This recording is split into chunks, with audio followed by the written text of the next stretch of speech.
Previously on Hustler's Hand, Double Cross City.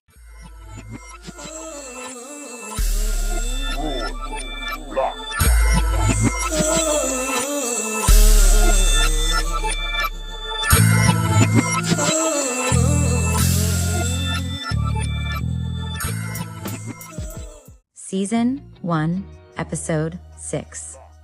Pieces to the puzzle, while the brothers sit in the van watching police sweat Grand's brand new Benz. On the phone with him telling him details on what's going on. In the square, Grand, Luna, and Vic are talking. Vic is asking Luna questions. Luna, where is our sister, with rage and anger?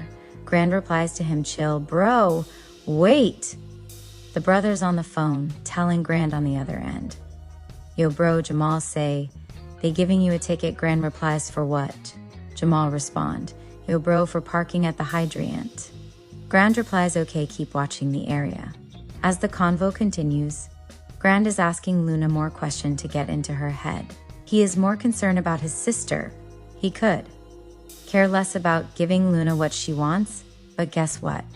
Luna is coming back with Grand and Vic to the towers, because they are not playing about this situation.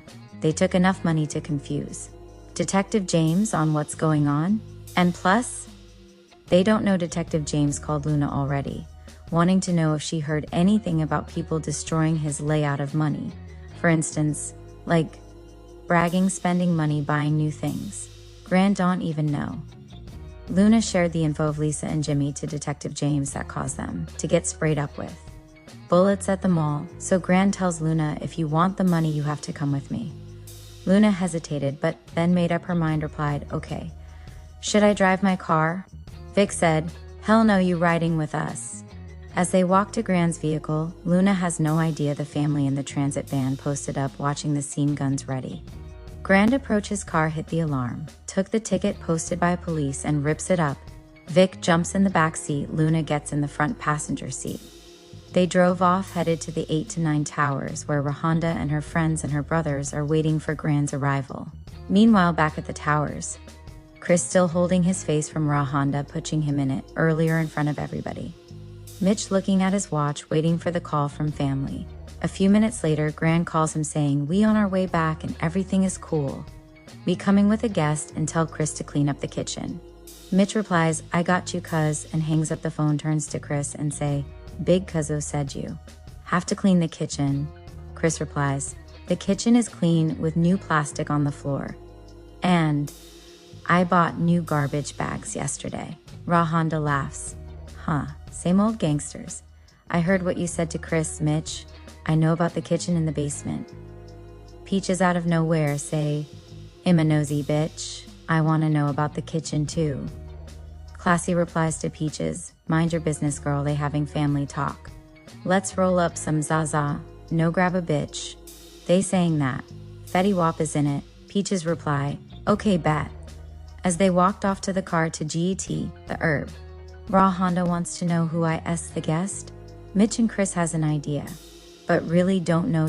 Mitch and Chris heard and seen a lot of things, and know better not to share with the females what they've been doing before they got there, and plus they stand on law and know the rules. Women talk too much. Meanwhile, in the streets of Double Cross City, Grand, Vic, and Luna are driving.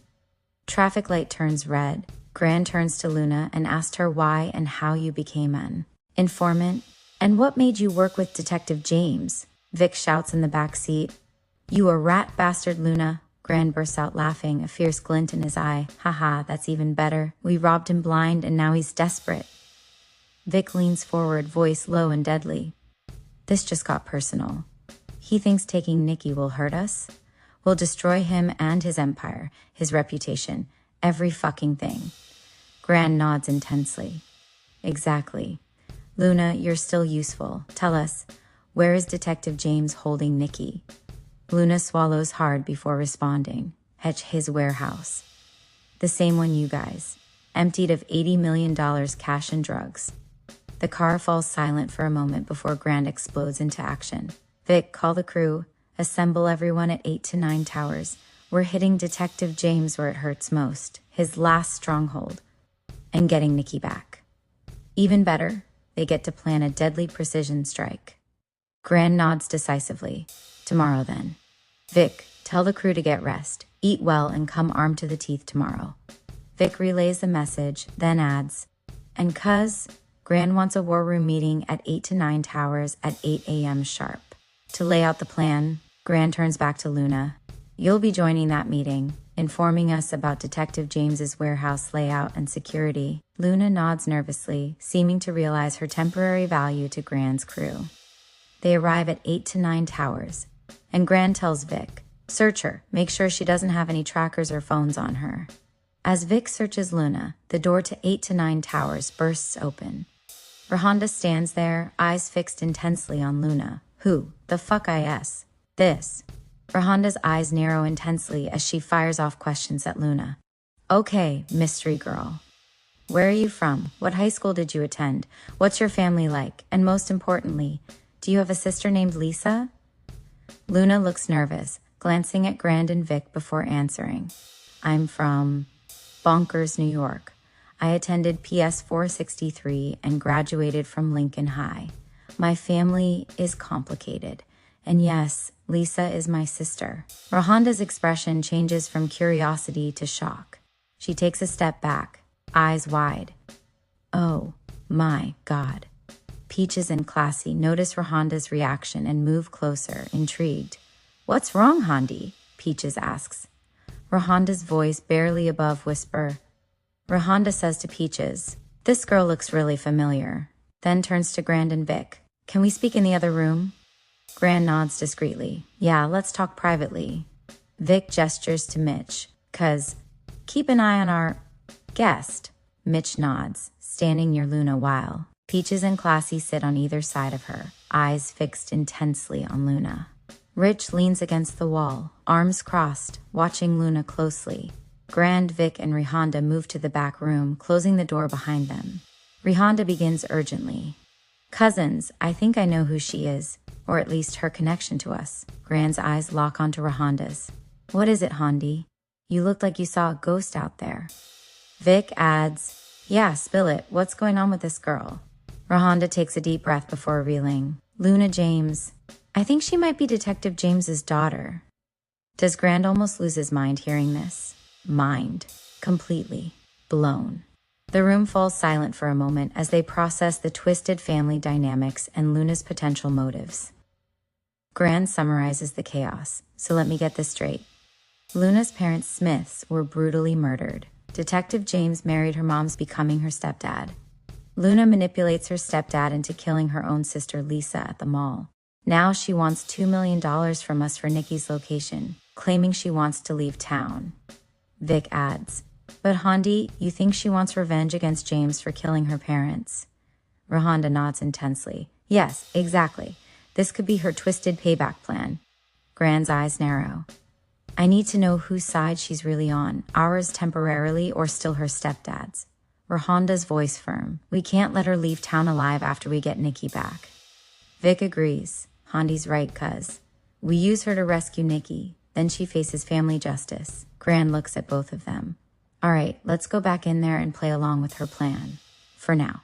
Grand, Vic, and Rahonda exit the back room, calm expressions masking their intense discussion moments before. The living room falls silent as everyone's eyes shift to them. Grand clears his throat to speak. Luna, we've discussed your proposal.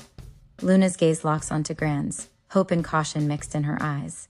Vic adds, you want $2 million for info on Nikki's location. We're willing to negotiate. Rahonda stands beside them, her eyes fixed intensely on Luna. But first, confirm something for us. You're cutting ties with Detective James completely? Luna nods vigorously. Yes, absolutely. I want out of this life, out of his control, and out of this city. Peaches raises an eyebrow. Save the sob story, girl. We ain't no charity. Classy elbows Peaches lightly. Let her talk. Luna takes a deep breath. I swear, my only goal is to leave with the money and never cross paths with James again. Or any of you. Mitch leans forward, skeptical. How do we know you're not wiring him info about this little meeting right now? Luna pulls out her phone. Surprisingly, it's been smashed into pieces. I destroyed it before coming here. No trackers, no calls. I'm done with him. Grand eyes her intensely. All right, we have a deal. But if you're playing us... Vic finishes his sentence. You'll suffer worse than your parents did. Luna's eyes widen slightly at the mention of her parents before she nods slowly. I understand. Luna's eyes seem to glaze over for a moment as she processes everything they've discussed. Her parents' murder, Detective James's involvement likely, her sister Lisa's death by her in his hands, her own revenge plot unfolding. Her gaze snaps back into focus, a cunning spark igniting in her eyes. She thinks to herself, wait, they've connected the dots. James killed my parents, and they think I want revenge against him. What if I use this to my advantage? Luna's expression transforms into a mask of determination and deceit. She takes a deep breath, preparing to unleash her revised plan. I'll give them Nikki's location, but only if they help me kill Detective James. Luna's eyes lock onto Grand's, a sinister alliance forming in her mind. Together, we can destroy him, and I'll finally avenge my family